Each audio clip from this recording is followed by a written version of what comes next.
Bax, beləcə gips quruduqdan sonra artıq qəlibdən çıxarmaq mümkündür. Çıxarmaqdan ötürü də çətin bir şey yoxdur. Hər iki tərəfdən dartaraq aşağı dartırıq və bu cür çıxır. Vəssalam.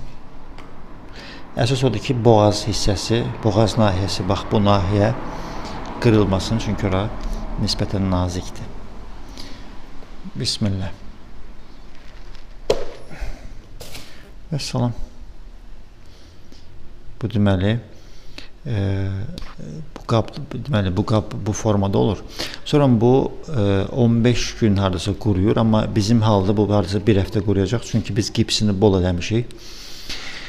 Quruduqdan sonra binder ilə deməli işlənir, binder məhlulu var. O məhlul bunu möhkəm eləyir, ələ çıxmır rəngi, paltara çıxmır. Bundan sonra sanki bir klonka qatı yaradır və üzərinə artıq rəng, boya, kraska vurmaq olur. Vuranda da bax bu rənglər alınır. Məsəl üçün baxın, qırmızı rəngdir və yaxud da ki qızıl rəngdir. İstənilən digər rənglər almaq olar. Deməli, mərhələdən keçməlidir. Bir həftə 10 gün qurumalıdır.